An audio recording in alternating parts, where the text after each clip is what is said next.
The email arrived just after 9 on a Monday morning. The subject line read, "Wedding update, please read," and for a split second I thought it might finally be my invitation. My sister Grace had been planning her wedding for almost a year, and though I hadn't heard from her in weeks, I still believed she'd want me there. I clicked it open with that small flicker of hope.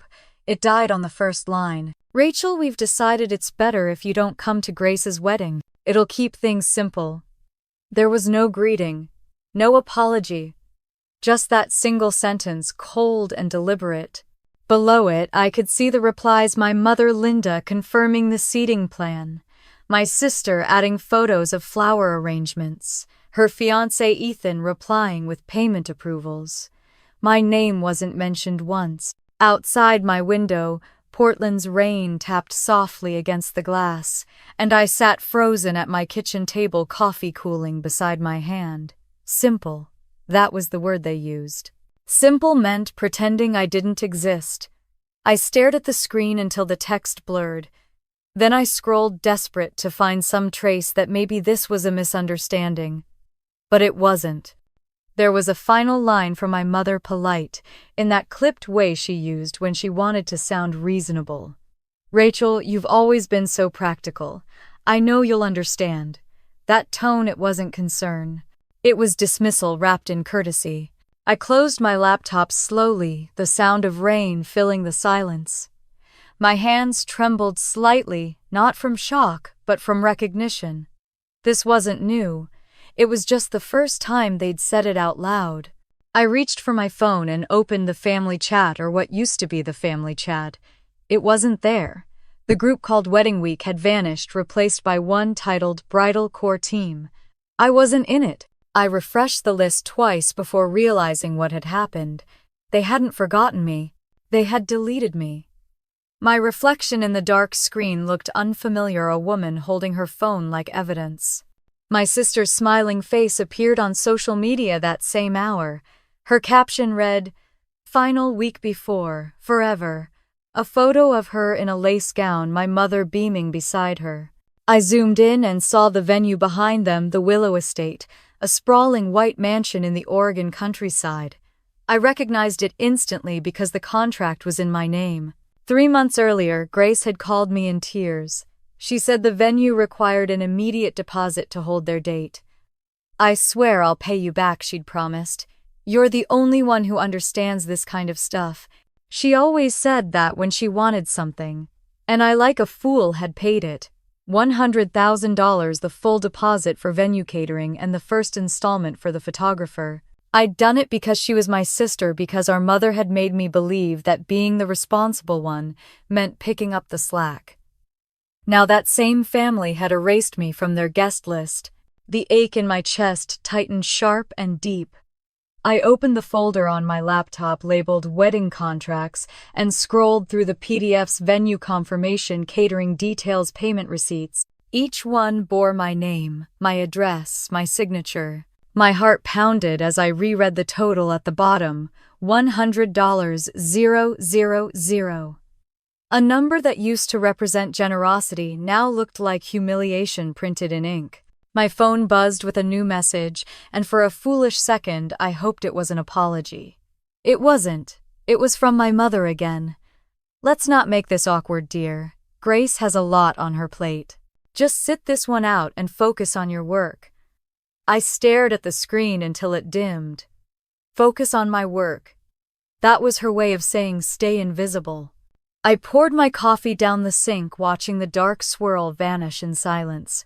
The rain outside turned heavier, streaking the glass with crooked lines. I remembered the last time we'd all been together, last Thanksgiving. I'd arrived late after closing a client deal, arms full of pies and wine. The house was full of laughter, but when I walked in, no one even looked up. Grace took my pie without a thank you, placing it beside hers and saying, "I'll just say I baked both. It looks better on video." My mother had laughed, saying, "Don't make a fuss, Rachel. It's just for her followers."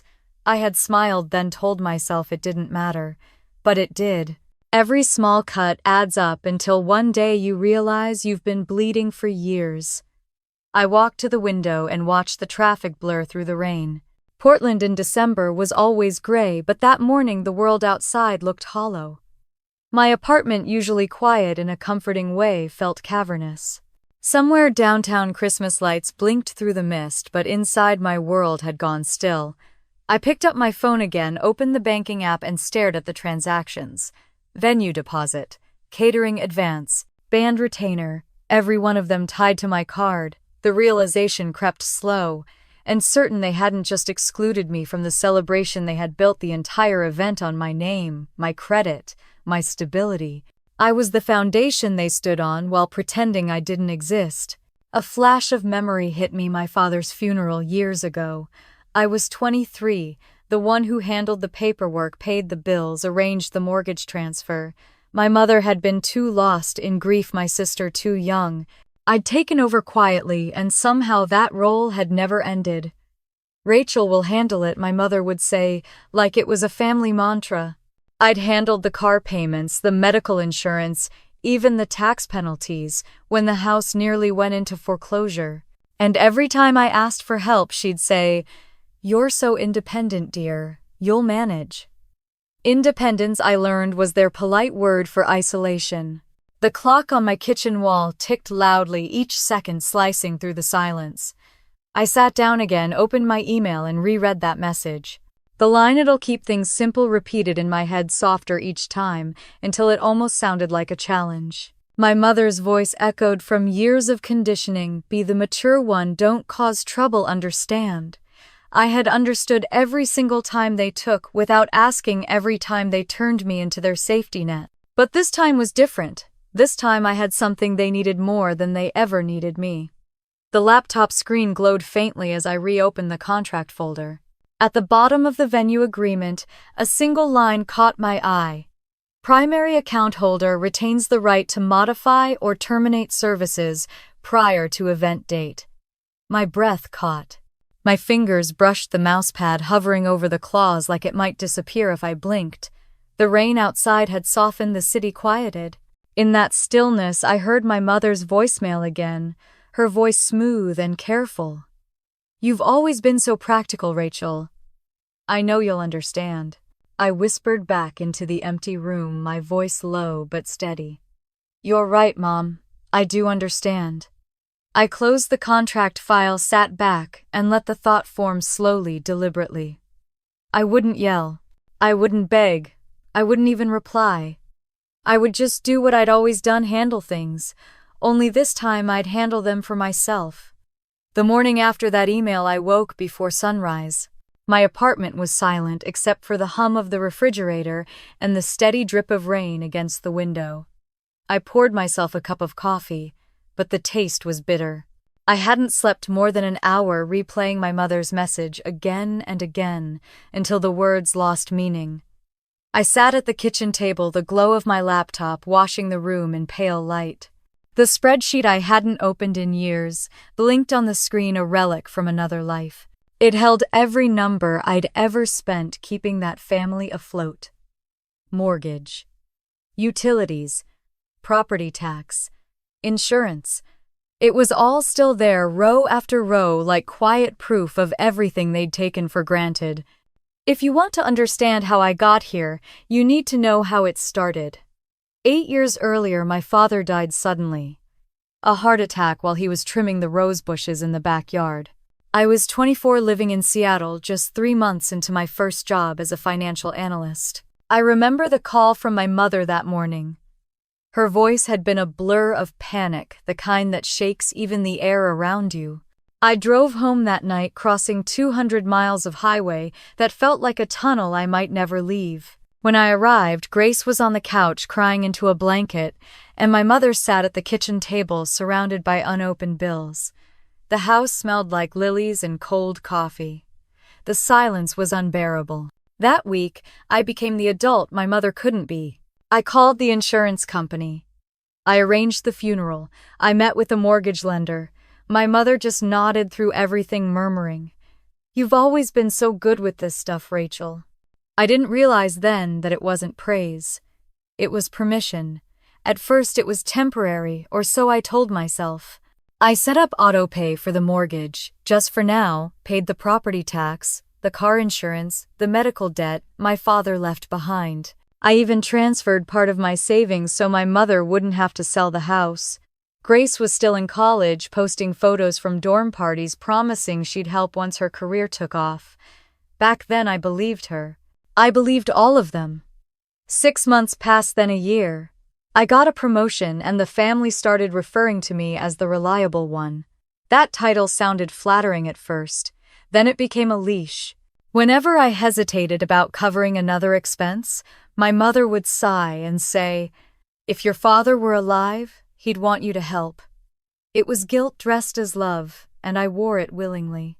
I remember one particular night, a stormy March evening when the power went out. Grace called crying from her apartment, saying her electricity had been shut off. I paid the bill without a word. 2 days later, she posted a photo of herself under fairy lights with the caption, "Grateful for the little things." There wasn't a single mention of who turned those lights back on. By the time Grace graduated, my mother had found comfort in my reliability. Every bill went through me. She'd text, "Honey, could you check the insurance renewal, or can you move the car payment up a week?" Always polite, always wrapped in that careful tone that made saying no feel cruel. I told myself it was just money, family money, shared responsibility. But it wasn't shared at all. It was mined from me.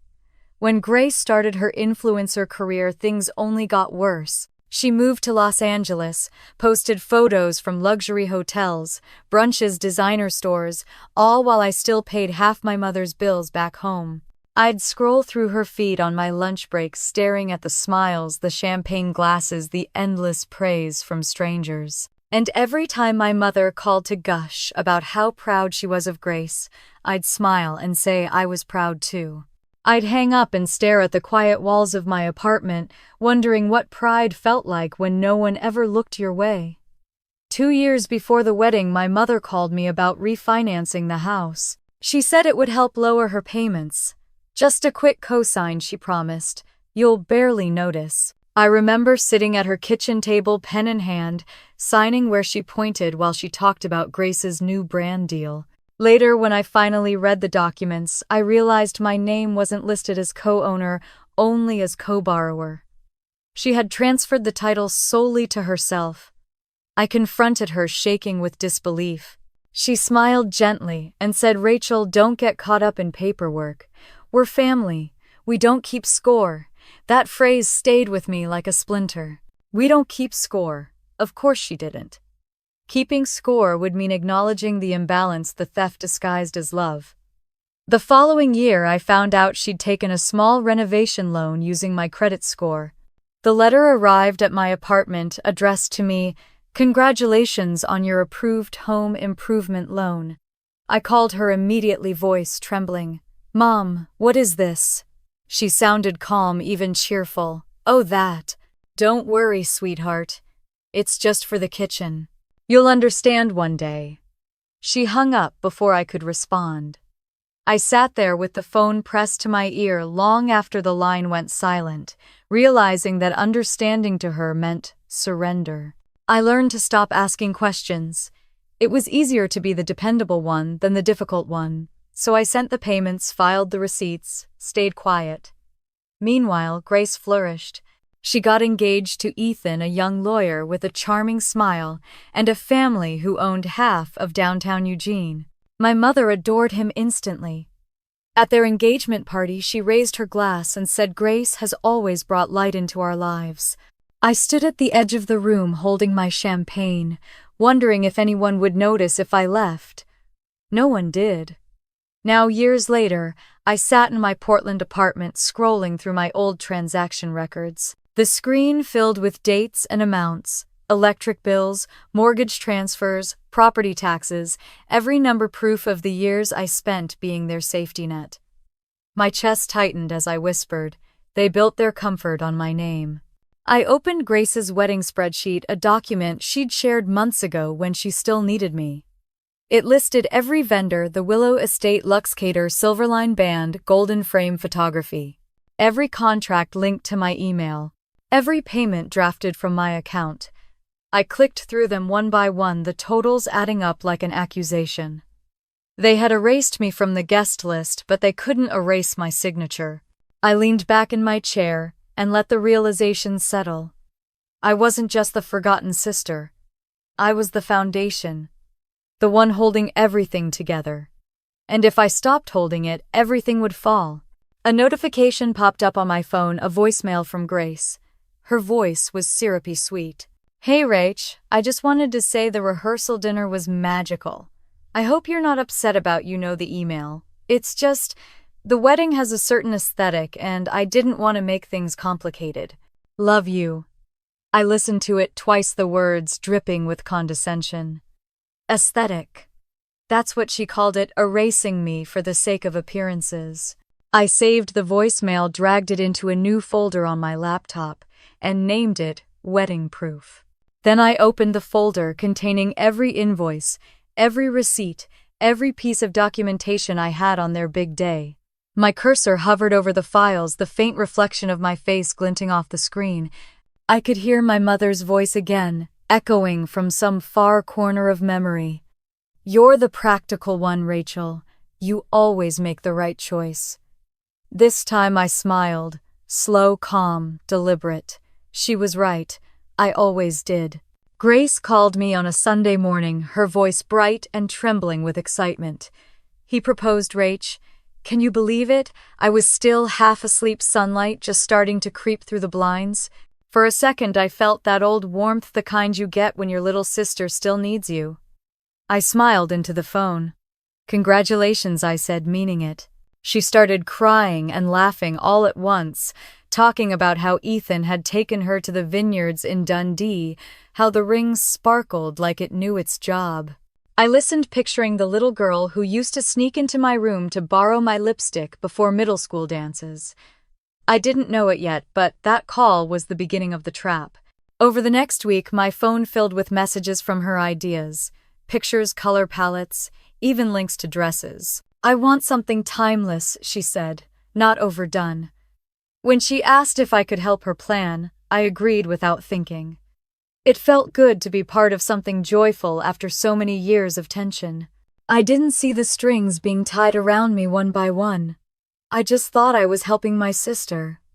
A few weeks later, she called again, her tone different this time, sharp under the sweetness. "Rach, I need a favor," she said. "The Willow Estate only has one open weekend left next summer. It's the perfect place, everyone's booking it, but they need a deposit today." I hesitated. How much? There was a pause before she said it, like she was testing the air. 100,000. But it's just to secure the date. Ethan's firm is finalizing a new partnership and Mom's credit line is tied up. You're the only one I trust to handle something like this. You're so good with money. That phrase again, the compliment that always came before a request. I could feel my pulse tighten in my neck. "Grace," I said carefully, "that's a lot of money to hold a date." She sighed dramatically. "Rach, please. I'll pay you back the second Ethan's account's clear. You know I wouldn't ask if it wasn't important. This is my dream." And there it was, the word that always broke me. Dream. Our mother had taught us early that women in this family sacrifice for love, and I'd learned the hard way that the sacrifices were never shared. Still, I opened my laptop, logged into my account, and made the transfer. The confirmation email arrived within minutes. Booking secured, the Willow Estate, June 17th.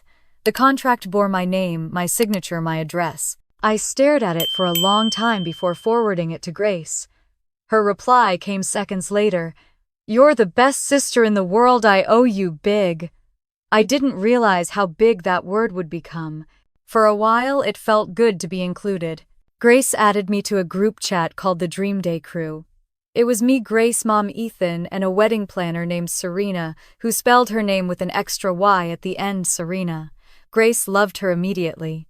"She gets my vision," she said. Elegant but natural. No drama. The irony made my jaw tighten. The early weeks were busy. I handled deposits, contracts, scheduling. Grace handled aesthetics, the shade of napkins, the scent of candles, the font on invitations. Ethan sent polite emails thanking me for keeping things organized. Mom called every few days to say, "You're such a blessing to this family. I almost believed her. Then, little by little, I started disappearing from the story. Grace began sharing updates, online videos of her walking through the estate's garden, captions, like feeling so grateful for my incredible team. She tagged Ethan the planner, even our mother. My name never appeared. When I teased her about it, she laughed and said, "Don't be weird, Rach. I'm saving you for a special post later." That post never came. One afternoon during a vendor call, Grace mentioned that she didn't want me sitting near the cameras on the wedding day. "It's not personal," she said lightly. "You have such a practical look. The vibe we're going for is soft, romantic, timeless." I didn't respond. Serena giggled awkwardly in the background. After the call, I stood by my kitchen window for a long time, staring at the rain sliding down the glass. Practical.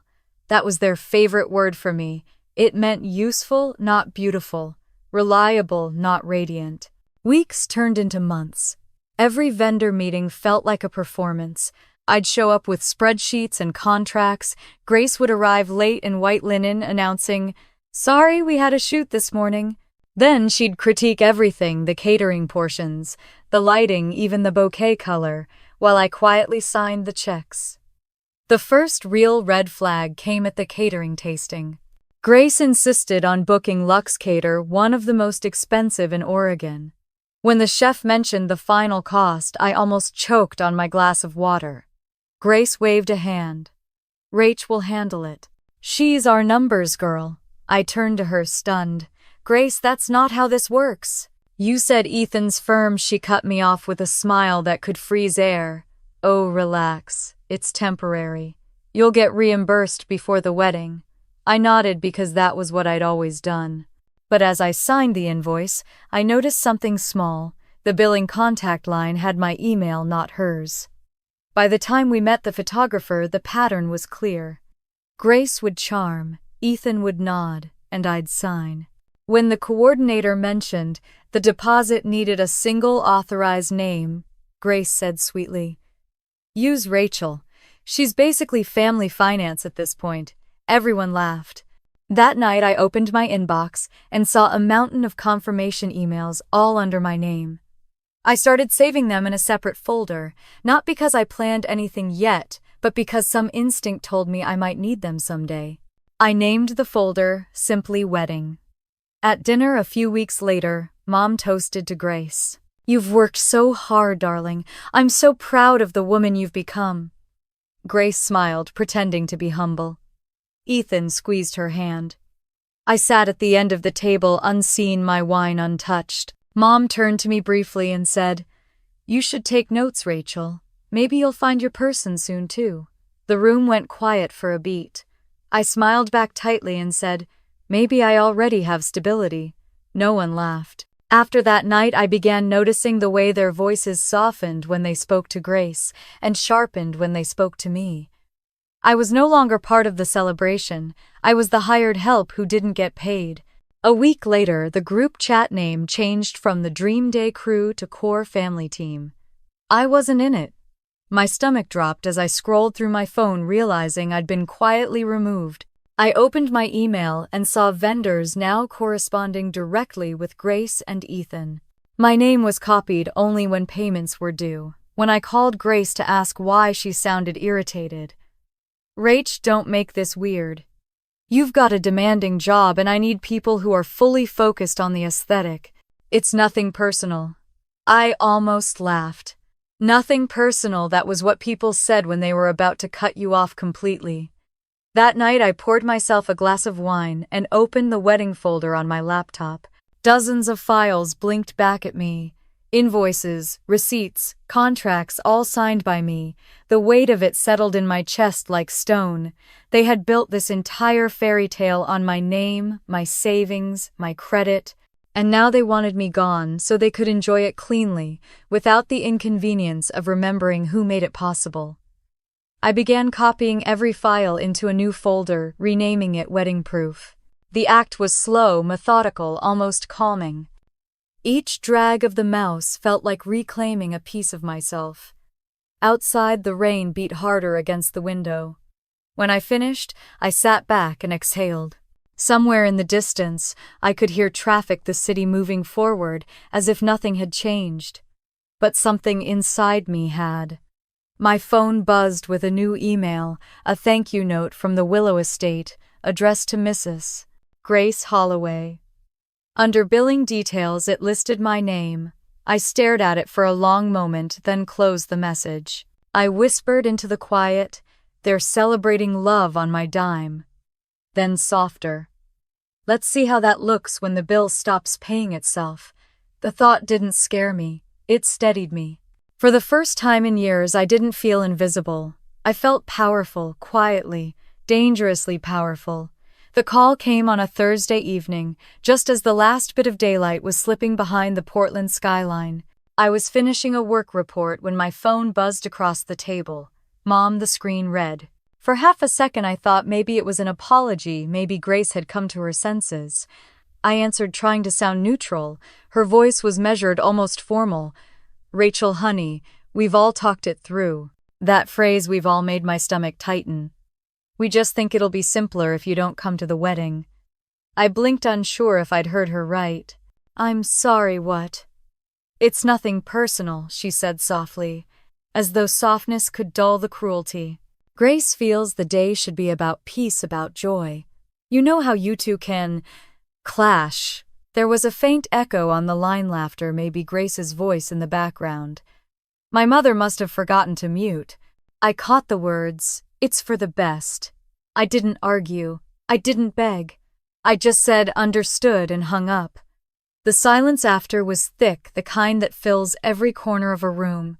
My laptop screen dimmed to black, and in the reflection I saw my own face, calm but cold. I set the phone down, folded my hands, and stared at the wall until the ticking of the kitchen clock started to sound like a countdown. They had done it, officially. I had paid for the venue, the catering, the music, and I was no longer welcome. I walked to the window and watched the streetlights flicker on one by one. Somewhere down the block, a couple laughed, their voices light against the rain. I pressed my forehead to the glass, the chill grounding me. There was a strange kind of peace in that moment, the kind that comes after you've stopped pretending. My phone buzzed again, this time with a message from an unknown number. When I opened it, I realized it was the family group chat. I must have been re-added by mistake. "Grace, so glad it's just us now, less drama. Mom, Rachel's always been sensitive. This will keep things smooth. Ethan, we're good on all the payments, right?" I stared at the screen, heat crawling up my neck. Less drama. Smooth. Payments. They were talking about me like I was an inconvenience, a name on an invoice. My name. I took screenshots, one after another, watching the battery percentage drop, as evidence stacked up in neat little images. A few minutes later, Grace must have realized her mistake. The message at the bottom of the chat blinked. "You've been removed from the group." I almost laughed. 2 days later, I woke to my phone buzzing with notifications. Grace's latest Instagram post was making the rounds, a perfectly edited carousel of engagement photos. She was glowing in a white lace dress, Ethan's arm wrapped protectively around her waist. The caption read, "Couldn't have done it without my incredible team, Mom, Ethan." And the amazing Serena. I stared at it for a long moment, scrolling through hundreds of comments. Friends, sponsors, strangers calling her radiant, gracious, and inspiration. One comment stood out. "Where's Rachel? She must be so proud," Grace replied within minutes. "She's busy with work but sends love." My fingers went numb. Busy with work. That was her version of erasing me. I closed the app, turned my phone face down, and sat there breathing slowly. The anger didn't come in a burst. It came quietly, like fog, slow, consuming, patient. That night Ethan called. His number flashed across the screen, and for reasons I can't explain, I answered. His voice was calm, almost diplomatic. "Hey Rachel, I just wanted to clear the air. There's no hard feelings, okay?" Grace thought it might be less complicated if you didn't come. "You understand, right?" I let him talk, listening to the smoothness in his tone. Lawyers always sound rehearsed. "Complicated," I repeated. "You mean because I paid for the venue?" There was a pause. "We'll reimburse you right after the wedding," he said quickly. "Of course." I smiled, though he couldn't see it. "Oh, I know you will," I said softly, and ended the call. The next morning, my mother showed up at my apartment without warning. She was wearing pearls and perfume like she always did when she wanted something. In her hands, she held a bouquet of grocery store flowers, the kind with price stickers still on the wrapping. "Sweetheart," she said, stepping inside without asking, "I just wanted to make sure there are no hard feelings." I gestured toward the couch. "No hard feelings, Mom. Just boundaries." She sat crossing her legs delicately. "You know how Grace is. She's under so much pressure. There's sponsorship money involved. We can't afford any distractions." I blinked. "Sponsorship?" Linda nodded quickly. "Her skincare partners are paying for part of the decor. Some of her followers will be attending, influencers. It's business as much as celebration." I stared at her, feeling the air shift. Business. Grace was monetizing the wedding I'd paid for. "Mom," I said slowly, "the contracts for the venue, catering, and photography are all in my name." She smiled the way people do when they think you're being difficult. "Yes, but Grace said you were happy to help. You're always so dependable." That word again. Dependable. The family euphemism for disposable. I leaned forward. "If it's business, then I suppose you and Grace can handle it yourselves." Her shoulders relaxed. "That's my practical girl. I knew you'd understand." I watched her leave the flowers abandoned on my kitchen counter. The door clicked shut, and the silence that followed felt sacred. That night, I sat at the kitchen table, the same place where I'd opened the first email, and stared at the folder on my laptop, wedding proof. I clicked it open. Every contract, every invoice, every payment receipt glowed on the screen. I began renaming them one by one. Venue contract, Rachel Moore, primary holder. Catering deposit paid in full.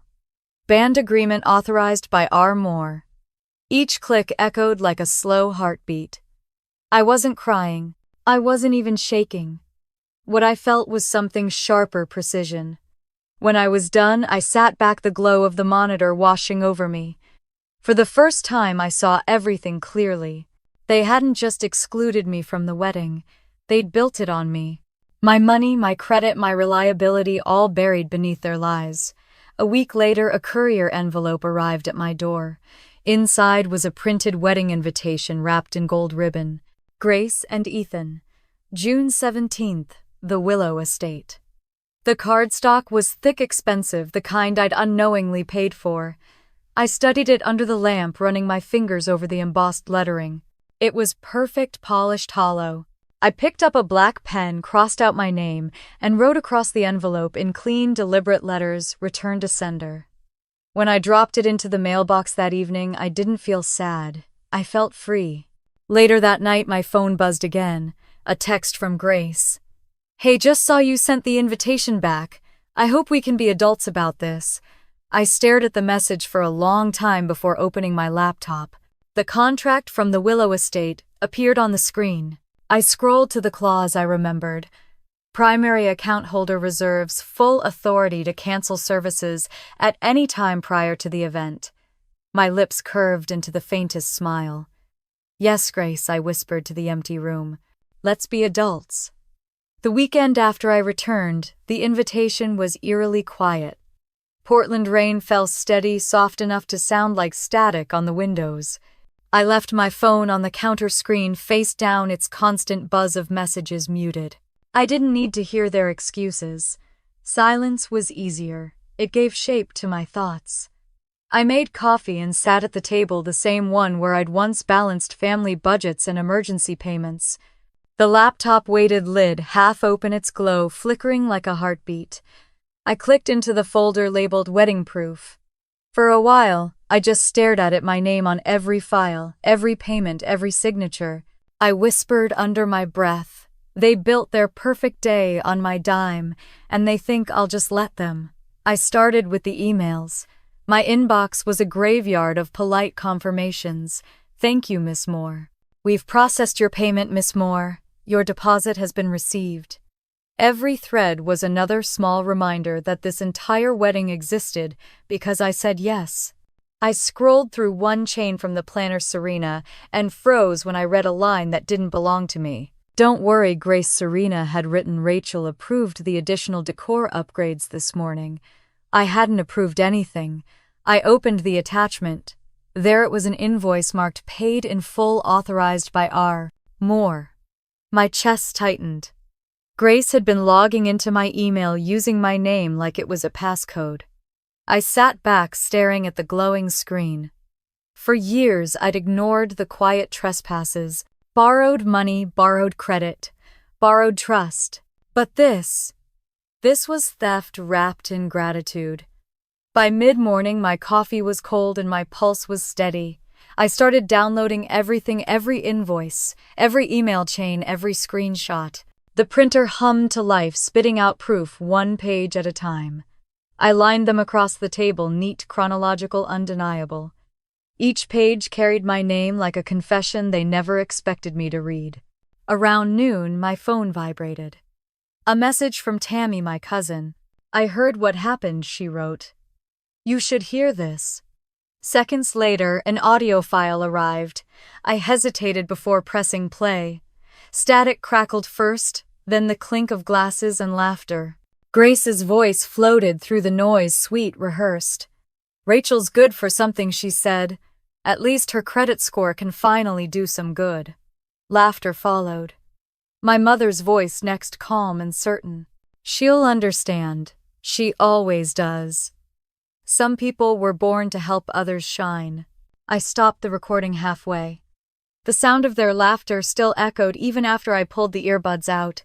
My hands shook, but not from sadness. It wasn't grief anymore. It was recognition, the clear, cold realization that I'd never been part of their family, only part of their function. I saved the file into the folder, renaming it Audio Grace and Linda. Then I kept going. By late afternoon, my apartment looked like a courtroom. Stacks of papers covered the table. Contracts, receipts, printed screenshots, and now a recording that spelled out years of truth. The air smelled like paper and ink. I ran my fingers along the edges of each stack, feeling a strange calm settle over me. For the first time in weeks, I wasn't drowning in emotions. I was building something: order, clarity, control. I whispered, they needed me more than I ever needed them. The words tasted sharp and certain. The printer jammed halfway through another document. I pulled the paper out, tearing it slightly, and stared at the clause printed across the top: primary account holder retains full authority to modify or cancel services at any time. It was the same line I'd noticed before, but now it felt heavier, like a key, sitting quietly in my hand, waiting to be turned. My phone rang then, slicing through the silence. Unknown number. I answered out of habit. Hi, Rachel. This is Serena from Willow Estate. Just confirming final vendor payments. Grace said you'd handle it today. For a moment I said nothing. I could almost hear her smile fading on the other end. Did she now? I said finally. A pause. Oh, maybe it was a misunderstanding. Grace mentioned. Send me every outstanding balance, every contract and every authorization form you've received in my name, I interrupted. Today? Of course, she stammered. I'll forward those immediately. I ended the call without saying goodbye. Within the hour, my inbox filled with new documents. Each one was another nail sealing the truth, my name printed on every page, every transaction authorized by me. Grace hadn't just borrowed my money, she'd built her reputation on my credit. As the sun sank behind the city skyline, I stood by the window and watched the lights flicker on across the street. My reflection looked unfamiliar, steadier, older, sharper. I wasn't the reliable daughter or the invisible sister anymore. I was something else entirely. I poured myself a glass of wine, sat back down, and opened the folder again. A pattern was emerging. The venue, the catering, the band. Even the floral arrangements, every vendor had me listed as the primary contact. I scrolled through past transactions, and the realization hit like a slow ache. It wasn't just this wedding, it had been everything. Every Thanksgiving dinner. Every family vacation. Every emergency party for Grace's brand, deals all charged through me for convenience. Flashback, my mother standing in her kitchen years ago, smiling while I typed my credit card number into an online form. "You're so good with numbers, Rachel. It's your gift to this family." Gift. That word made my jaw tighten. I looked at the documents spread across my table, proof of every gift I'd ever given, every invisible rescue that had become their entitlement. I opened a blank document and typed one word at the top: leverage. Beneath it, I listed everything I controlled: venue contract cancelable, catering payments reversible before delivery, band contract pending balance, photography license still under my billing account. Then I copied the clause again, pasting it below: primary account holder may modify or cancel services at any time prior to the event. I leaned back in my chair, rereading it slowly. "They erased me from their story," I murmured, "but they forgot who's holding the pen." My phone buzzed again, another unknown number. This time, a voicemail. I let it play on speaker. "Hi, miss. Moore, this is Chloe, from Flora Fine Designs. We wanted to confirm your floral selections for June 17th. Grace mentioned a few updates, just let us know what you'd prefer." I smiled. "Perfect," I whispered. It was time to test how much control I actually had. I opened my email and typed a short message to the florist. "Hello, this is Rachel Moore, the account holder for the Holloway wedding. I'd like to review the arrangements before final confirmation. Please send me the latest design file." 5 minutes later, the reply came: "Of course, Miss Moore. You are listed as our sole contact and decision maker. We'll send the documents right away." I sat there staring at the screen and felt something I hadn't felt in years: satisfaction. For so long I'd been their safety net, the quiet background that kept everything upright. Now they didn't even realize how fragile their entire world had become. The rain outside slowed to a drizzle, faint light catching on the window pane. I gathered the papers into a neat pile, each sheet a quiet declaration that the balance had shifted. When I finally shut the laptop, my reflection stared back at me from the dark screen, calm, composed, unflinching. My phone buzzed once more. This time it was an email from my mother. Subject: Grace's final rehearsal dinner, need your RSVP. I laughed softly, the sound surprising even me. I deleted it without opening. They'd get my response soon enough. Monday morning arrived, with the kind of quiet that feels deliberate, as if the world was holding its breath. The rain outside had softened overnight, leaving the streets slick and silver beneath the early light. I stood by my kitchen window, watching drops trail down the glass coffee mug, warm in my hands. The calmness didn't feel fragile anymore. It felt powerful, the kind of stillness that comes before change. I opened my laptop and pulled up the file, titled Leverage. The list glowed on the screen, steady and waiting. Each line was a doorway back into control. I ran my fingertip over the words like they were sacred: venue, catering, band, photographer, florist. Every name a reminder of what I had built and what I could unbuild. "They think silence means surrender," I whispered.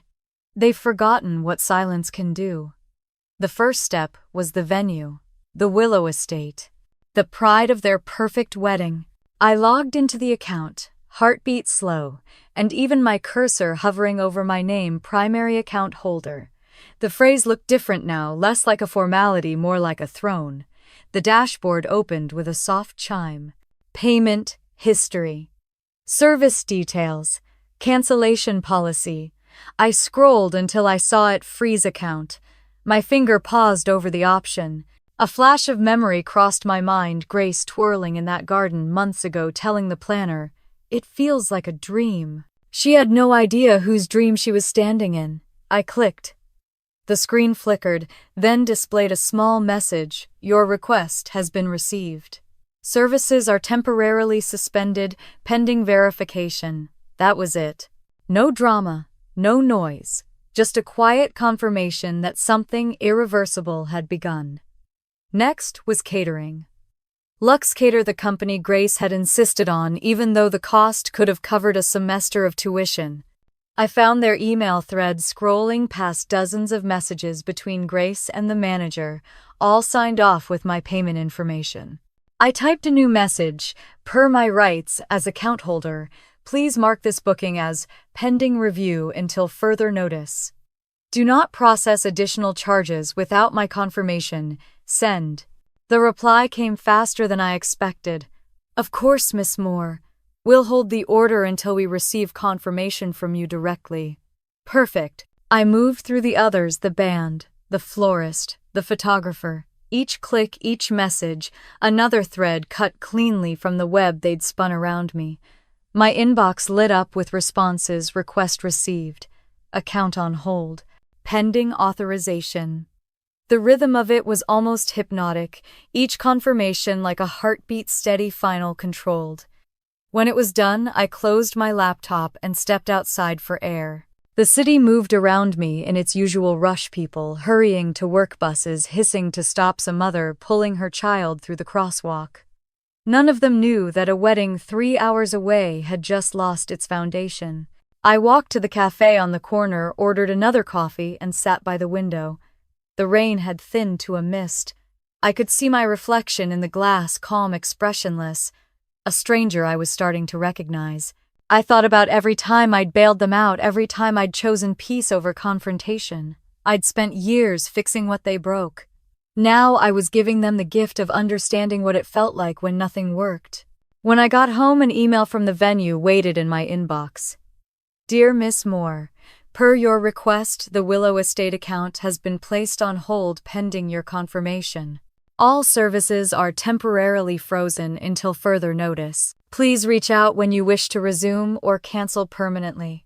I read it twice slowly. The words didn't feel cold. They felt like validation. I printed the message, pinned it to the corkboard above my desk, and stared at it for a moment. That's when the phone rang. Grace. I considered ignoring it, but curiosity won. Hey sis. Her voice was bright, sugar-coated. Just checking if you got the rehearsal invite. Everything's almost ready.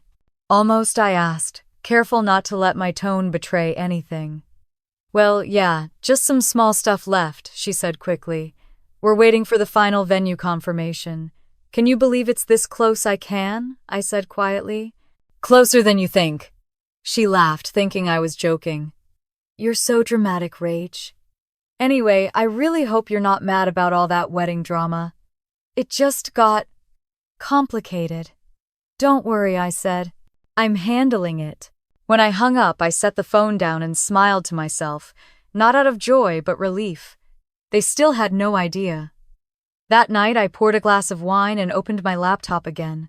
I created a new folder and named it Execution Plan. Inside it, I typed a checklist: freeze venue, suspend catering, halt entertainment, pause photography, notify florist. Then another line beneath them: document everything.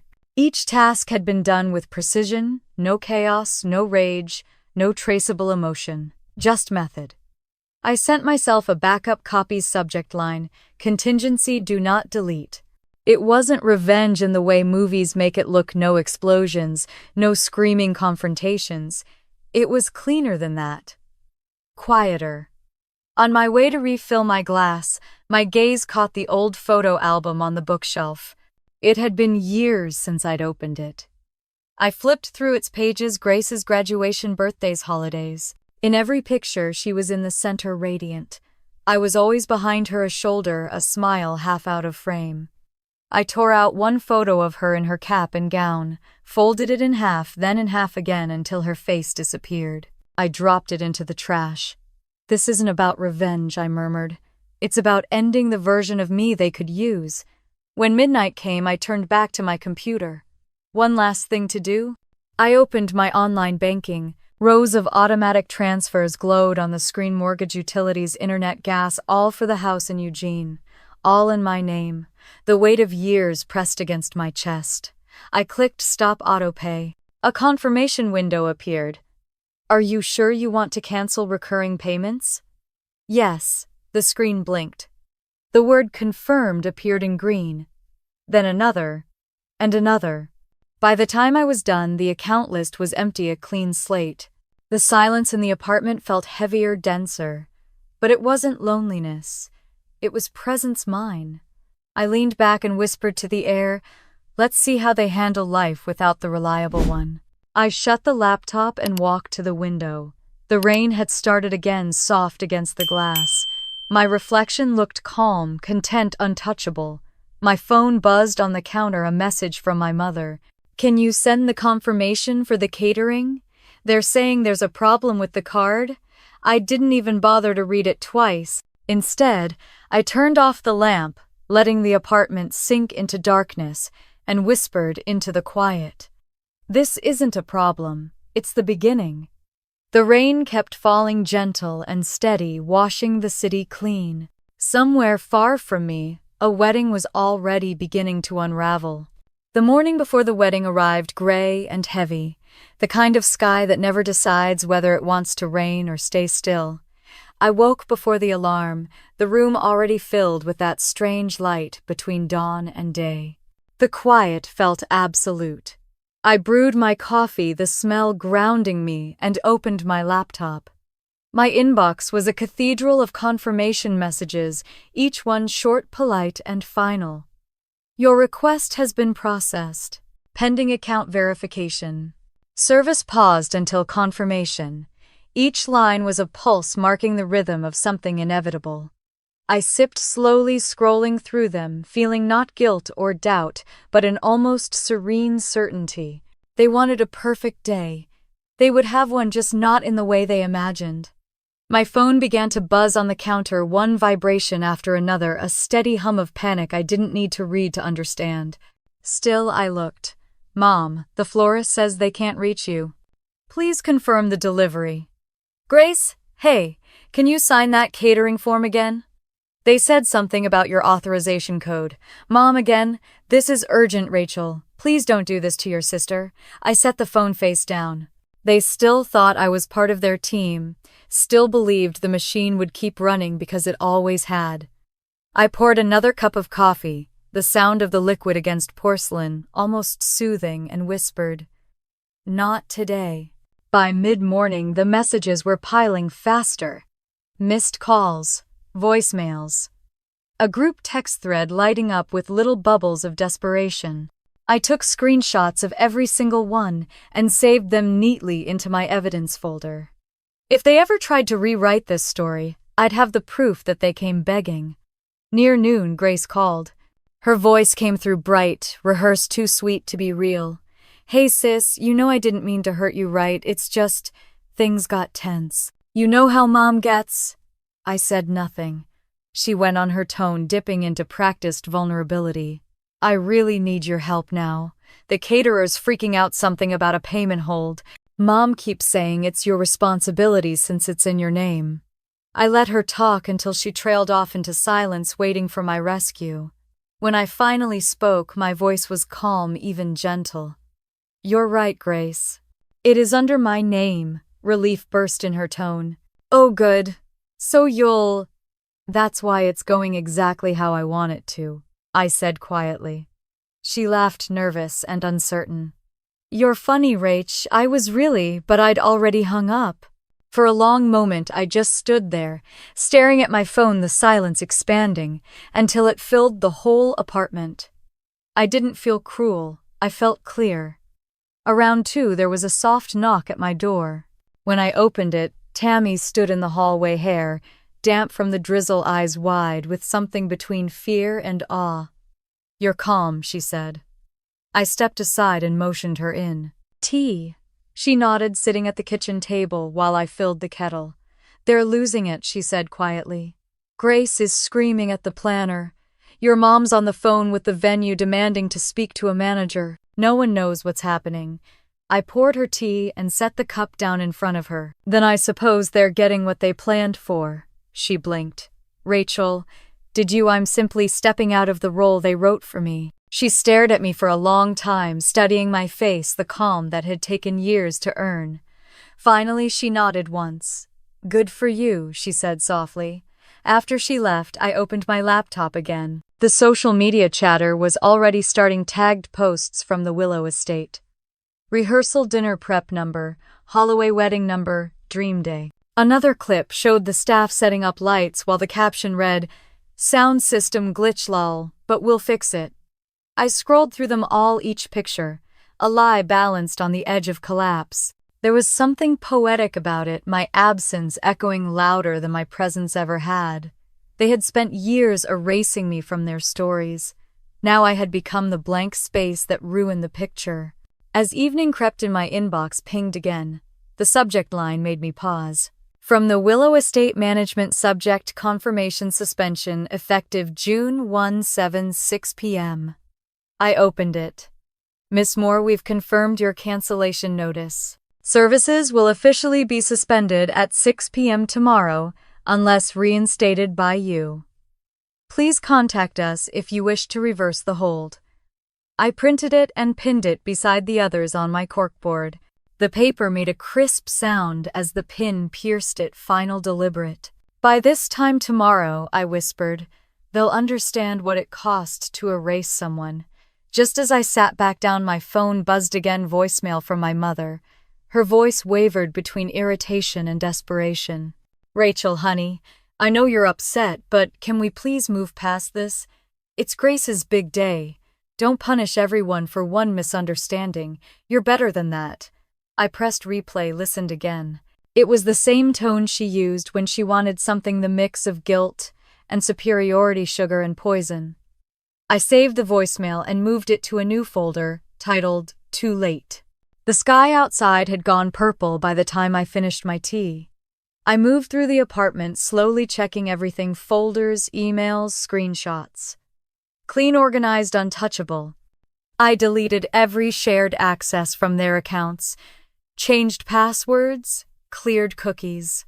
Every thread connecting me to their world was now cut one by one. Before shutting down my laptop, I sent myself a final backup labeled "for legal record." The subject line gleamed at the top of my inbox like a quiet promise. Then I turned off the Wi-Fi. The apartment was utterly still. I let it be. I walked to the window and cracked it open. The evening breeze carried the smell of rain and cedar. Somewhere in the distance, a siren wailed and faded. I reached into a drawer and pulled out an old thank you note Grace had written years ago. The paper was pink, the handwriting, a swirl of innocence. "You're the best sister ever. Couldn't do anything without you." I smiled, not bitterly, not sadly, and fed the corner of the paper into the candle flame on my counter. It caught, quickly curling black at the edges before collapsing into ash. The smoke drifted upward, thin and light, disappearing without a trace. "Forgiveness," I murmured, watching the last ember die, "is for people who were sorry." I turned off the lamp and stood by the window again. The rain had started soft against the glass. Streetlights blurred into streaks of gold outside. My phone lit up one last time, the screen glowing in the dimness. Grace's name flashed across it, followed by a message full of exclamation points and hearts. "Excited for tomorrow. It's finally happening." I didn't open it. I set the phone face down on the counter, my reflection blending with the darkness around me. "Tomorrow," I said quietly, "they'll finally see what simple really looks like." The morning of the wedding arrived brighter than I expected, the kind of light that made everything look deceptively calm. I woke late, stretching into the quiet of my apartment. The first thing I noticed was the stillness. No rushing, no deadlines, no obligations, just peace. I brewed coffee, the smell rich and comforting, and sat by the window as the city came alive below. My phone was already buzzing, vibrating across the counter like a trapped insect. I ignored it at first, but the screen lit up again and again. 17 missed calls, 42 unread messages. I scrolled through them lazily, letting each preview tell its own story. "Mom, the band is saying the contract isn't valid." "What's happening, Grace? Please call me. We need to fix this before guests arrive." "Serena, the planner." "Rachel, we're having an issue with payment verification. Can you confirm the account?" I set the phone down, smiling faintly. "Right on schedule," I murmured. While my apartment sat in soft morning light miles away, the Willow estate was vibrating with tension. The sun glared off the marble courtyard where guests were already arriving in pastel dresses and pressed suits. The staff rushed past each other, whispering in clipped voices. The band says their payment was reversed. The florist can't reach the cardholder. Who's the cardholder again? A pause.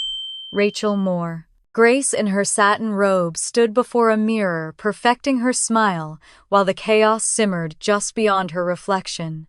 "They'll figure it out," she said, waving a dismissive hand at her mother. "They always do." Her they had always meant me. Back in Portland, I sat cross-legged on the couch, scrolling through social media. The hashtag was already trending, number Holloway wedding. Every post was filtered perfection, champagne glasses, floral arches, soft captions about true love. But tucked between them were glimpses of the truth. "Why isn't the music playing yet?" one guest story read. Another posted a photo of the ballroom captioned, "Lights flickering, uh-oh." I took a sip of my coffee and let the steam blur my vision just long enough to smile behind it. It begins. At the estate, the band gathered near the stage, exchanging uneasy glances. Their leader approached the planner, voice low. "We can't perform. The contract was cancelled.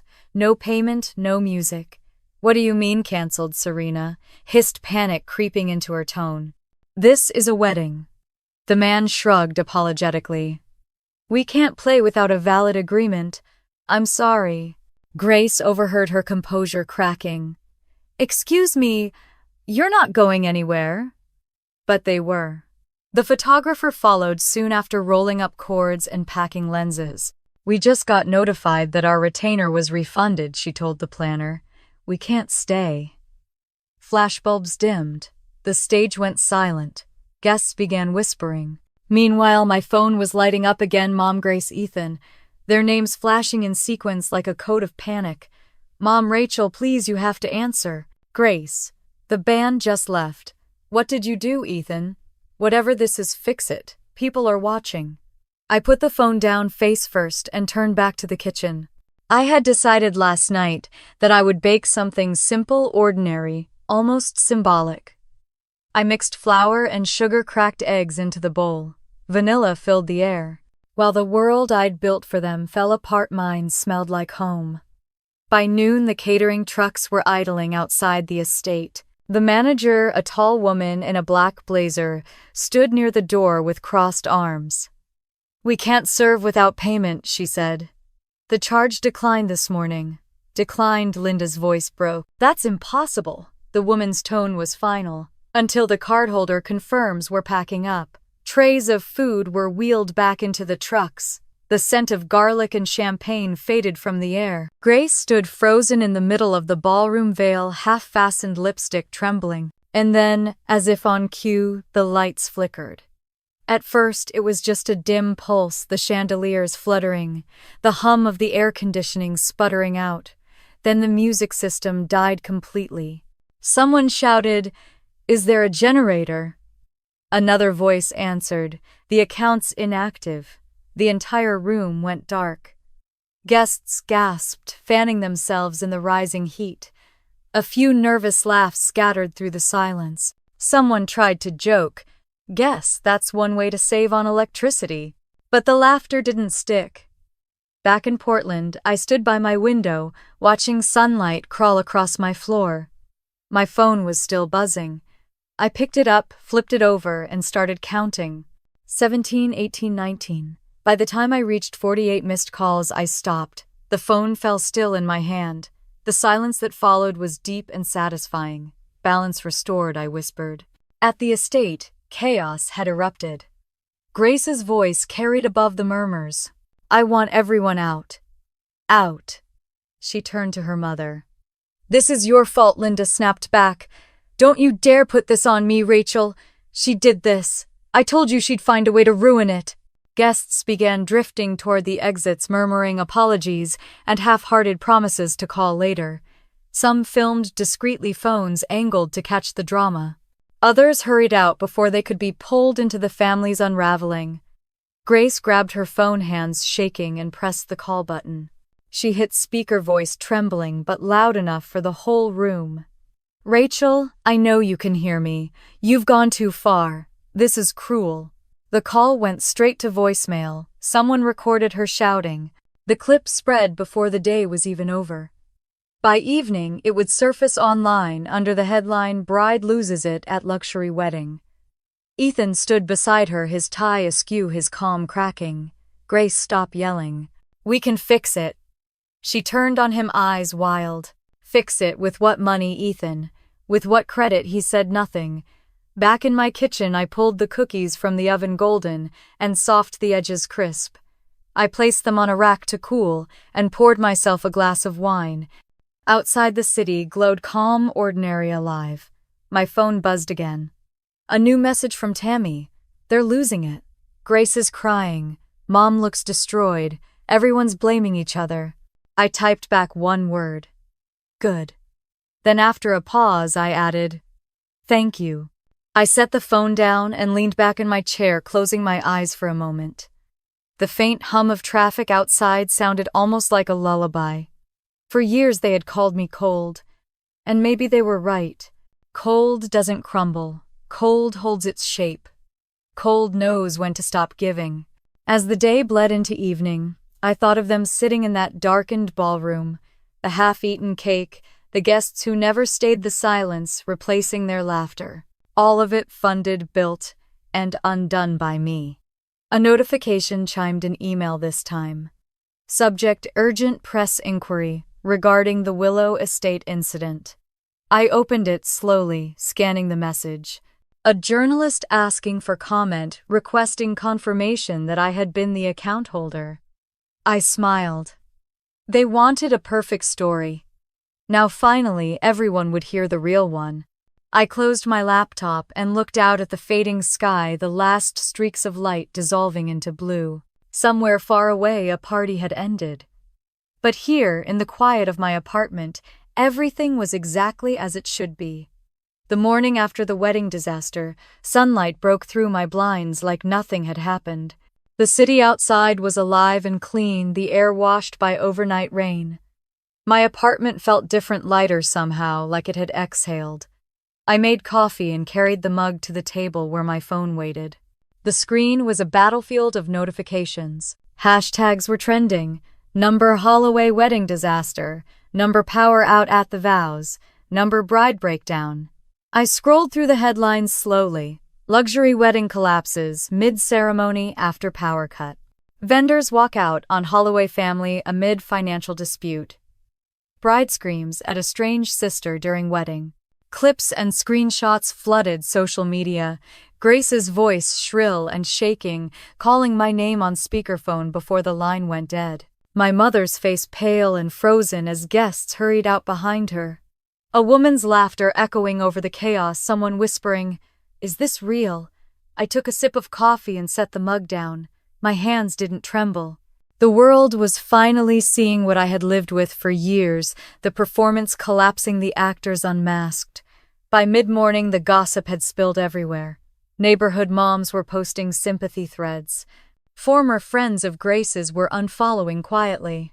Even local radio hosts were making jokes about that Oregon wedding where the lights went out on love. I leaned back in my chair, letting the noise fade into the background. They taught me to care about appearances, I whispered. Now that's all they have left. My phone rang. Tammy, I answered on the first ring. Her voice was hushed, almost awed. Rachel, it's bad. Like worse than you think. I could hear traffic behind her, probably the freeway back from Eugene. Tell me. Grace locked herself in her room. Your mom's pacing the kitchen, screaming at anyone who moves. Ethan's gone, he left before sunrise. Nobody knows where he is. I didn't say anything. Tammy went on. They keep blaming each other. Grace keeps shouting that you ruined her marriage before it even started. Your mom says you humiliated her in front of everyone. But honestly, it's like they can't even see what they did. I took a slow breath.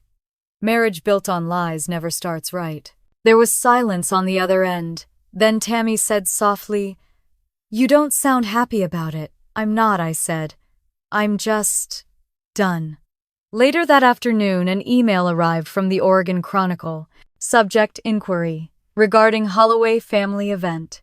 I opened it. The journalist's tone was crisp but sympathetic. We've confirmed that all major wedding contracts were under your name, Miss Moore. We'd like to verify details for our feature on financial accountability in family partnerships.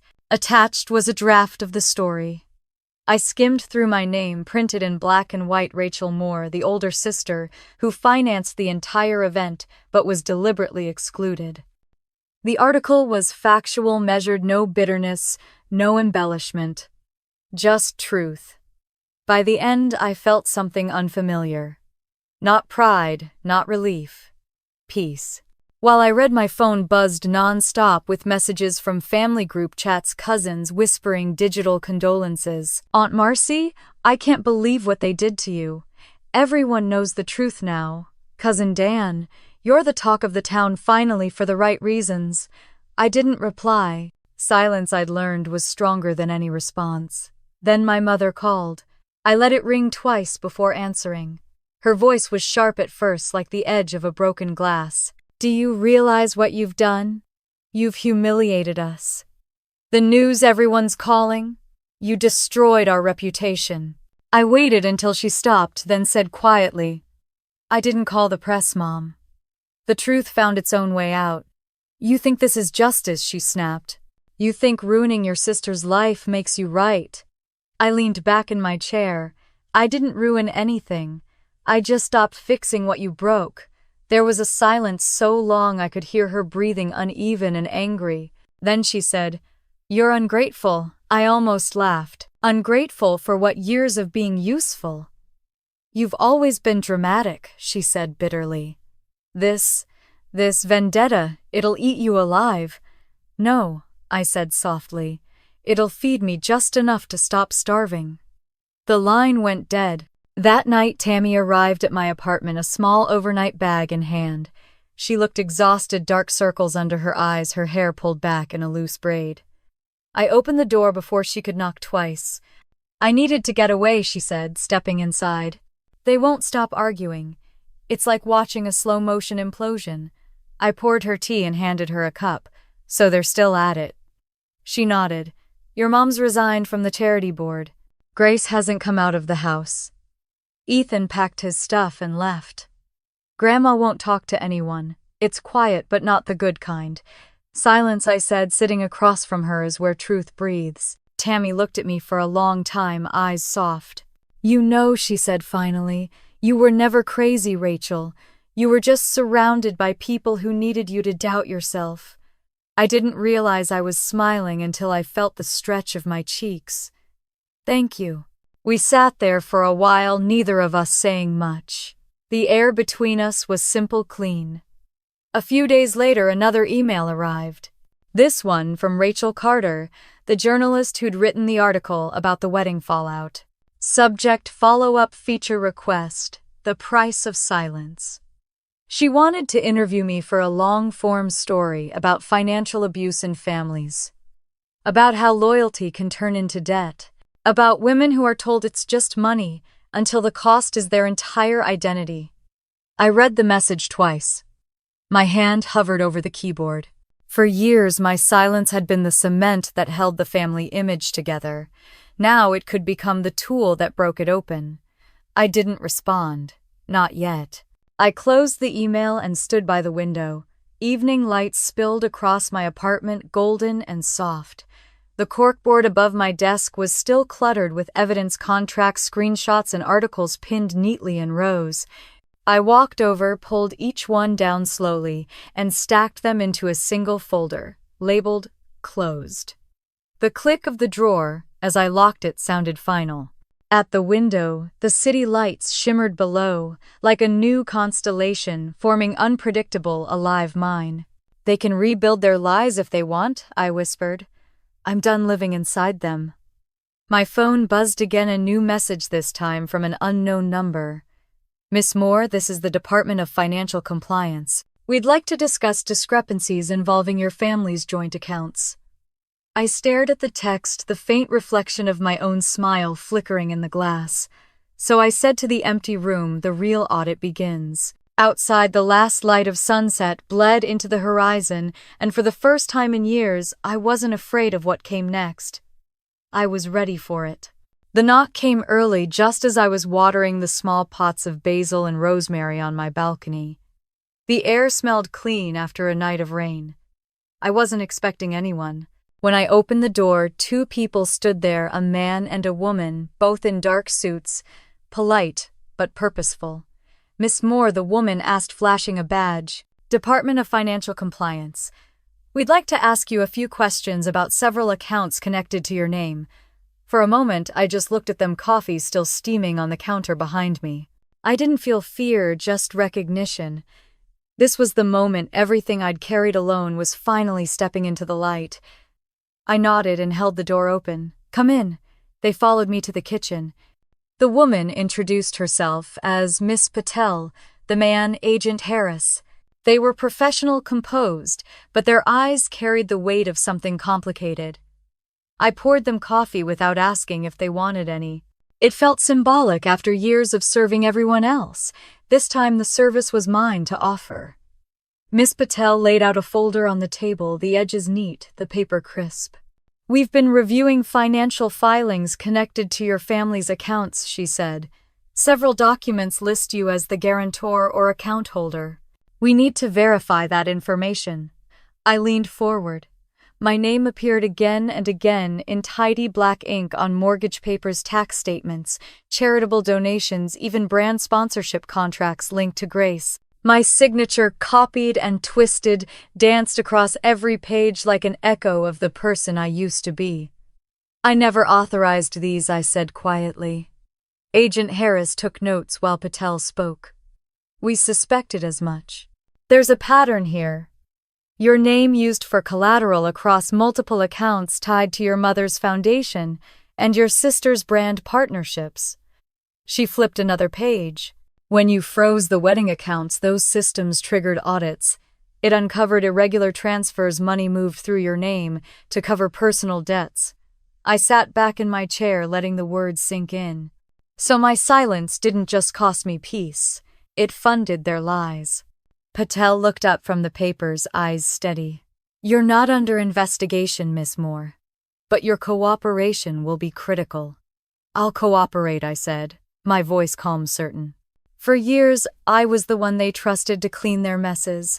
Maybe it's time I help you clean theirs. As they talked, my mind slipped back through the years, small memories I'd buried under rationalizations. Mom asking me to sign just one backup form. Grace crying on the phone, promising she'd transfer money back next week if I'd just add her name to the business card. Every signature had felt like a gesture of love, a way to prove I belong. Love shouldn't require a signature line. When Patel slid the next folder across the table, I wasn't surprised. You may want to see this, she said softly. Inside were emails between my mother and a financial consultant. I scanned them quickly. Each one outlined asset transfers under Rachel's account for tax flexibility. The words blurred for a second before snapping back into focus. So that's what I was flexible. Patel's tone was careful. You've done nothing wrong, Miss Moore. But your family's actions meet the threshold for federal review. I nodded once. Then let's make it official. After they left, the apartment felt quieter than before, like the air itself was holding its breath. I stood by the sink, staring at the coffee rings on the counter. Then my phone rang. Mom. I hesitated, then answered. Her voice came sharp, brittle with anger. What did you do? I didn't bother asking what she meant. You mean, what did I stop doing? They called me, she snapped.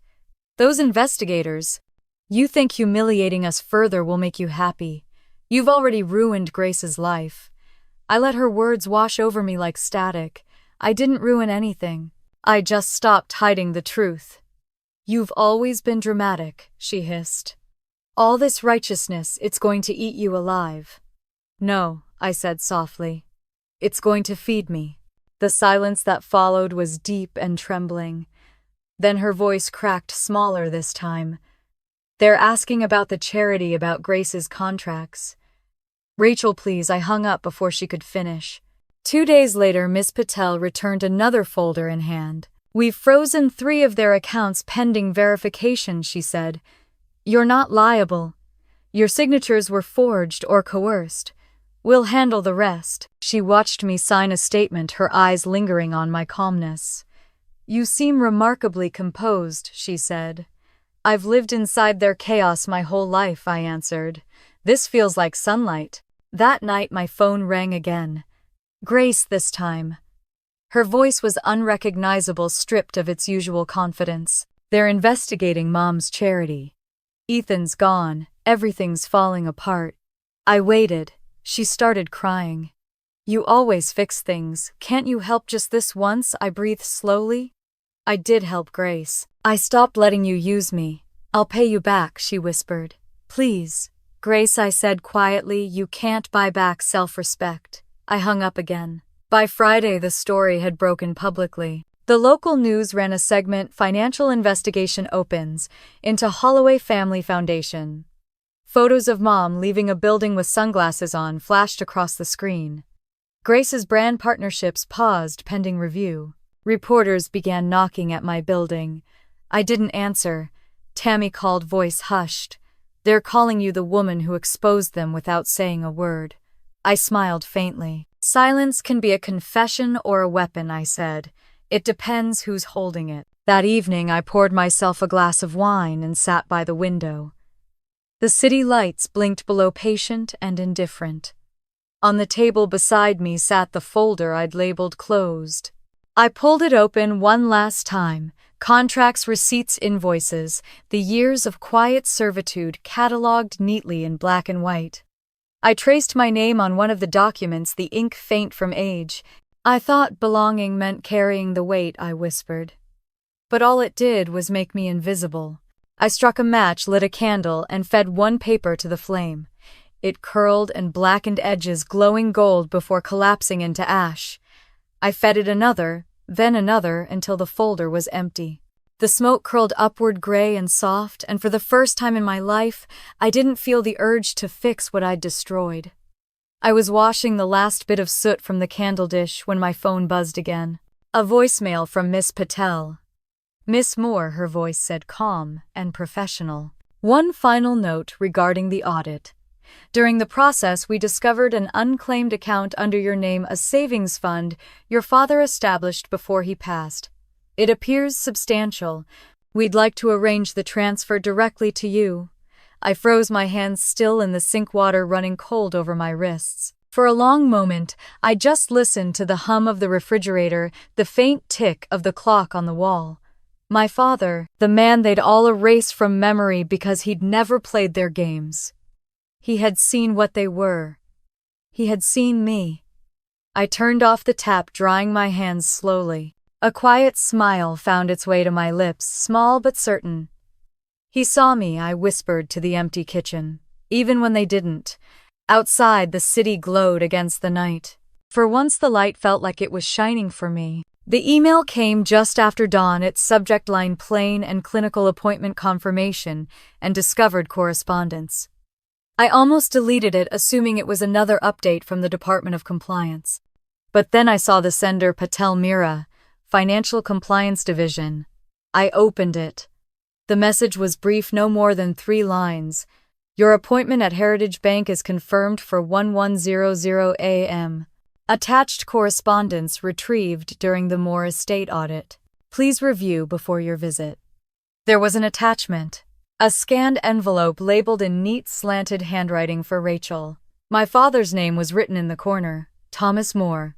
For a long time I couldn't move. His handwriting, steady, patient, familiar, was like a voice from another lifetime. In our house, his name had become forbidden, replaced by vague phrases, like "when things changed" or "after he left." But seeing it again pulled the air straight out of my lungs. When I finally opened the file, it was empty except for the image of the envelope. The real letter, Patel explained, would be handed to me in person. I sat back, heart pounding, softly whispering to the quiet room, "You waited until now." By mid-morning, I was driving downtown. The city looked different, the same streets, but cleaner, somehow sharper. The kind of light that makes everything visible, even things you don't want to see.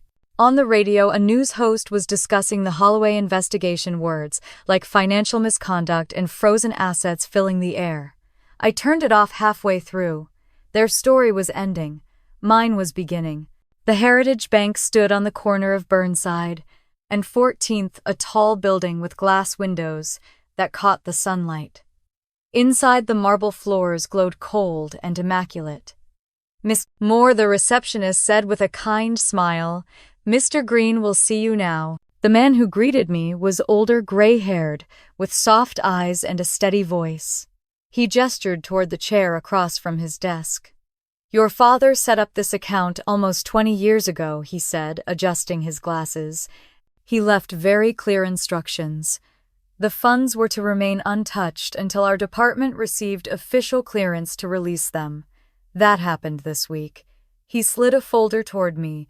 Inside were account details and a sealed envelope, the same one from the photo. My name written across the front. I traced the ink with my fingertip. "Did he leave any note about why?" Mr. Green nodded slowly. "One line only, give this to her when she's free." I stared at the words, the edges of my vision blurring. "When she's free." I didn't realize I'd whispered it aloud until Mr. Green looked up, his expression gentle. I took the envelope with both hands. The paper was old but perfectly preserved, the seal still intact. For a moment I just held it, feeling the faint ridges of the wax under my thumb. Then I broke it open. The letter inside was short, written in his calm, careful handwriting. "Rachel, if you're reading this, it means you finally stopped carrying what was never yours. I saw what your mother and sister did to you even back then. I tried to fight it once, but love turned into noise, and noise drowned the truth. I couldn't save you from them, so I made sure that one day you'd have something they could never touch: your own name, your own life. This isn't a reward, it's freedom. Build a life where you never need permission to exist." Dad, my throat tightened. The words blurred and cleared again, each one pressing against years I hadn't let myself feel. For so long I'd told myself he left because he was weak, because he didn't care enough to stay. But now, reading those lines, I realized he hadn't walked away from me. He'd walked away from them to save what little of me he could. I folded the letter carefully and slipped it back into the envelope. My hands trembled, but not from sadness. From release. "Mr. Green," cleared his throat softly. "The account itself is substantial, Miss Moore. Your father was very deliberate. It's yours now, fully and without restriction." I met his eyes and smiled faintly. He knew I'd need it someday. When I left the bank, the sun had risen higher, the sky, a pale blue, washed clean. I sat in my car for a moment, the letter on the passenger seat beside me. The city's noise moved around me, horns, chatter, footsteps, but it all felt distant, like I was hearing it from underwater. Love doesn't always arrive in the ways we expect. Sometimes it hides in the quiet, in a savings account, in an envelope, in a sentence written decades ago. That afternoon, I drove to the cemetery just outside of town. The roads curved gently through hills dusted with late summer gold. I hadn't been there since his funeral. I'd avoided it, telling myself I was too busy, too angry, too everything. His gravestone was small and simple: Thomas Moore, 1957, 2007. No flowers, just a thin carpet of fallen leaves. I knelt, brushing them away with my hand. "Hi, Dad," I whispered. It took me a while. The wind shifted through the trees, scattering dry leaves like whispers. I closed my eyes. "You were right, I carried them too long." I reached into my bag and pulled out a few papers I'd brought: old utility bills, a copy of my mother's charity letterhead, and the wedding invitation I'd once received and returned. They looked ridiculous, now meaningless relics of a life I'd already outgrown. One by one, I laid them at the base of the stone. "You told me to let it go," I said softly, "so I'm giving it back to the ground." I struck a match, the flame flaring small and bright in the breeze. The papers curled, turned black, then dissolved into ash. The smoke rose in a slow spiral, drifting up into the open sky. When it was over, I sat there a little longer, the air smelling faintly of cedar and smoke. For the first time in years, I didn't feel anger in my chest, only peace, like an exhale that had been waiting half my life to leave. As I stood to go, my phone rang. Tammy's name lit the screen. "Hey," I said, my voice lighter than it had been in months. "Rachel," she breathed. "It's done. They closed the investigation. Your mom's assets are frozen, Grace's sponsorships dropped her, and, well, the whole town knows. It's over." I smiled, watching a bird land on a branch above the grave. "No, Tammy," I said. "It's just beginning for me." She laughed softly. "You sound happy." "I am," I admitted. I finally stopped living for people who'd never notice if I disappeared. We said goodbye, and I ended the call. The wind brushed past me again, gentle as a touch. On the drive home, I took the long route through the hills. The air shimmered with heat, the world wide and endless ahead of me. When I reached the highway, I passed a familiar sign, the Willow Estate, for sale. I slowed as I drove by. The gates were locked, the once perfect gardens brown and wild. The house that had once symbolized everything I'd lost now looked small, fragile, empty. "Let them chase ghosts," I murmured. "I'm done haunting myself." At the next stoplight, my phone buzzed with a new email notification. I glanced at the subject line, "Feature request the woman who walked away from her family." I didn't open it. I didn't need to. The light turned green. I pressed my foot to the gas, watching the road stretch ahead, clean, golden, infinite. For the first time in my life, it felt like it belonged to me. The week after my mother's visit, the world outside my apartment seemed impossibly calm. The kind of calm that doesn't feel empty but earned. The air smelled of rain and early spring. Sunlight slipped through my curtains, tracing soft lines across the kitchen floor. I stood there, barefoot, coffee in hand, watching the steam curl up into the quiet. For once, there was no tension in my chest, no phantom weight pressing behind my ribs. Just stillness. For years, mornings had felt like obligations, a list of things to fix before someone noticed they were broken. Now, the only thing I fixed was my own peace. I opened my phone out of habit. Missed calls from Grace. 2 new voicemails from my mother. I didn't listen. The past was still trying to reach me, but I'd finally stopped answering. A soft knock broke the silence. I froze, mug halfway to my lips. When I opened the door, my mother was standing there. She looked smaller than I remembered, her hair pulled into a tight bun that couldn't quite hide the tremor in her hands. Her makeup was perfect, but her eyes were hollow, like someone who hadn't slept in days. "I didn't know where else to go," she said. Her voice was thin, stripped of the authority it once carried. For a long moment, I just looked at her. The instinct to protect, to soothe, still flickered somewhere deep inside me, but it no longer ruled me. "Come in," I said finally. She stepped into the apartment slowly, her heels clicking softly against the floor. The sound echoed between us like a memory of power that no longer belonged to her. I gestured toward the couch, and she sat folding her hands in her lap like a schoolgirl waiting to be called on. "I heard about the investigation," she began. "The foundation's gone. The bank accounts, the house, everything's been seized." Her voice cracked just slightly. "I never meant for things to end this way." I stayed by the window, watching the light shift across the walls. "You never meant for things to end. You just meant for me to disappear quietly." Her face tightened. "That's not fair. I did what I thought was best for the family, for Grace." There it was, the old refrain, the justification polished smooth from years of repetition. I turned toward her slowly. "You decided I was expendable, and you told yourself it was love." She flinched but didn't look away. "You've always been so dramatic." Her voice shook, now no longer sharp enough to wound. "You're still my daughter. Can't we start over?" I took a step closer, enough for her to see that the trembling in me was gone. "Start over? You sent an email that said I wasn't welcome. You said it would keep things simple." I lost years trying to understand why that felt normal. Tears slipped down her cheek, leaving pale tracks through her foundation. "You don't understand what it's like to be a mother," she said softly. "You make choices you think will protect the ones who need you most." I nodded slowly. "I do understand. I protected you for years. I paid for your choices. I kept you from falling apart." She buried her face in her hands. "I've lost everything, Rachel. People won't even speak to me. Grace won't answer my calls. I don't know where to go."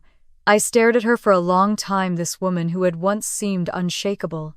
I wanted to feel pity, but what rose in me wasn't pity. It was clarity. "Do you remember what you said in your voicemail that night?" Her hands fell from her face. "What voicemail?" "The one where you said, 'We all agreed. You're not welcome at Christmas.'" I paused, letting the words land. "That was the moment you stopped being my mother. So no, I don't hate you. I just finally agree with you." Her mouth opened, but no words came out. I could see the realization flicker across her face that she couldn't rewrite this one, couldn't twist it into something noble. "I forgive you," I said quietly. "But I'm not coming back." The words were calm, not cruel. Forgiveness didn't mean a reunion. It meant release. She stood slowly, her hands shaking as she adjusted the strap of her purse. "You sound just like him," she whispered. My chest tightened, but my voice stayed steady. "That's the best thing you've ever said to me." She hesitated at the door, maybe waiting for me to change my mind. I didn't. When the door finally closed behind her, the sound wasn't sharp. It was final, like the click of a lock sealing a chapter shut. The apartment felt lighter. The air seemed to move again. I walked through each room, slowly touching the edges of the furniture, the framed photos, the calmness that finally felt earned. For years I had thought revenge was seeing them punished. But standing there surrounded by quiet, I realized peace was the better form of justice. I sat by the window, the same one I'd stared through on that first day when the email arrived, and everything inside me cracked open. Back then I'd thought I was breaking. Now I knew I was just clearing space for something new to grow. The city outside glowed gold with late afternoon light. I reached for my laptop and opened a blank document.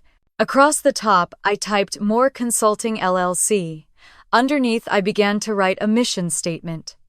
Financial recovery and independence for women. I would help women like me, women who had been used as invisible safety nets, who had signed their names onto other people's debts, who had been told that love meant sacrifice. "I can't change what happened to me," I whispered, "but I can make sure fewer women live like ghosts inside their own families." The words came easily, clean and strong. Purpose where pain used to be. Later that afternoon, Tammy stopped by with 2 cups of coffee and a box of pastries. She looked around the apartment, her eyebrows lifting. "You've changed everything," she said. I smiled. "No, I just stopped letting them define what everything means." She laughed softly, sitting on the couch. "You know you could write a book about this." Maybe I said, sipping my coffee. "But I think I'd rather live one." We talked for hours about her graduate program, her new apartment, her plans for the future. When she left, she hugged me tightly, whispering, "I'm proud of you." "So am I," I said, and meant it. That evening, I went for a walk through the park near my building.